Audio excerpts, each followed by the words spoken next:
আসসালামু আলাইকুম dear viewers, যে যেখান থেকে রেসিপিটি দেখছেন আশা করছি ভালো আছেন। আজকে গরুর জিহবা করে দেখাবো। যারা জিহবা পছন্দ করেন তাদের জন্য এই রেসিপিটা ভালো লাগবে।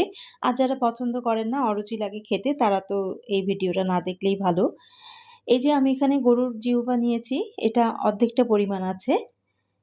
আর সাইডের কিছু মাংসও আছে, চোয়ালের যে মাংসগুলো থাকে ওগুলো। আমি জিহ্বাটা প্রথমে খুব ভালো করে পরিষ্কার করে নিয়ে একেবারে ফুটন্ত পানির মধ্যে দিয়ে দিলাম। আর দিয়ে দিচ্ছি রসুন কুচি, আদা কুচি, ১ চা চামচ করে ধনে গুঁড়ো, জিরে, ধনে, আস্ত ধনে, জিরে দিয়ে দিচ্ছি ১ চা চামচ করে। আর দিয়ে দিচ্ছি লবঙ্গ, গোলমরিচ। এগুলো খুব ভালো করে এটা ফুটিয়ে নিলাম। প্রায় ১ ঘন্টা পরিমাণ পানিতে আমি গরম পানিতে এটা ফুটিয়ে নিলাম। এরপরে দেখেন এই যে নামিয়ে টেনে টেনে লেয়ার যে চামড়াটা থাকে জিহ্বার উপরে, ওগুলো আমি পরিষ্কার করে নিচ্ছি। এটা খুব ভালো করে পরিষ্কার করে নিয়ে ভালো করে ধুয়ে নিচ্ছি। এরপরে আমি ছোট ছোট টুকরো করে নিব চাকুর সাহায্যে। এগুলো আমি সাইডের যে চামড়াগুলো আছে এগুলো সব তুলে ফেললাম। ছোট ছোট টুকরো এভাবে করে নিয়েছি। এবার একটা মশলা করে নিচ্ছি রেডি। ধনিয়া নিয়েছি ২ চা চামচ, জিরা ১ চা চামচ, ৭-৮টা লবঙ্গ, হাফ চা চামচ গোলমরিচ, ২ টুকরো দারচিনি। এগুলো খুব ভালো করে একসাথে, আর ছোটো এলাচ নিয়েছি ৮-১০টা। এটা চামড়াটা ছেড়ে শুধু দানাটা নিয়েছি, ওটা ব্লেন্ডারে গুঁড়ো করে নিলাম। পেঁয়াজ দিয়ে দিচ্ছি ১ কাপ পরিমাণ, আদা বাটা, রসুন বাটা ১ চা চামচ, হলুদ গুঁড়ো হাফ চা চামচ, মরিচ গুঁড়ো ১ চা চামচ, লবণ ১ চা চামচ, ৩-৪টা তেজপাতা দিয়ে মশলাটা ভালো করে কষিয়ে নিচ্ছি। আমার এই যে এখানে বিফ টাংটা আছে, এটা আমার প্রায় হাফ কেজি থেকে একটু বেশি পরিমাণ আছে। খুব ভালো করে মশলাটা কষিয়ে নিয়ে আমি ধুয়ে যে রেখেছিলাম বিফ টাং, এটা আমি দিয়ে দিলাম। খুব ভালো করে দিয়ে কষিয়ে নিচ্ছি মশলার সাথে।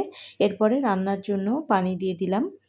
এই পানিতে আমি যেহেতু ১ ঘন্টা পরিমাণ আগেই সিদ্ধ করে নিয়ে চামড়াটা ছিলে নিয়েছি, তাই জন্য এখন আবার পানি দিয়ে দিলাম। এটাতে বাকি সিদ্ধটা হয়ে যাবে বিফ টাংটা। এই তো পানি কমে এসছে। এখন আমি গুঁড়ো করে রাখা মশলাটা দিয়ে দিচ্ছি। দিয়ে এখন মশলার সাথে খুব ভালো করে এটাকে আমি ভেজে নিব। এটা যেহেতু আমি ভাজি করব, এজন্য আমি একদম তেলের উপরে ভাজা ভাজা করে নামাবো। এই তো দেখেন একদম ঝোলটা কমে এসছে, একদম শুকনো শুকনো করে হয়ে আসছে। এটাকে আমি ঘন ঘন নাড়াচাড়া করে এখন ভেজে নিব। ভেজে একদম তেলটা সেপারেট হয়ে যাবে। কাঁচামরিচ কয়েক টুকরো করে দিয়ে দিচ্ছি, ৪-৫টা কাঁচামরিচ টুকরো করে দিলাম। দিয়ে এখন একদম নাড়াচাড়া করে ভাজা ভাজা করে যখন তেলটা একেবারে উপরে উঠে আসবে আর একটা সুন্দর ভাজা গন্ধ বের হবে, তখন আমি নামিয়ে নিব। এই তো আমার এটা প্রায় ভাজা শেষ। আমি ৫ মিনিট অল্প আঁচে দমে বসিয়ে রাখছি।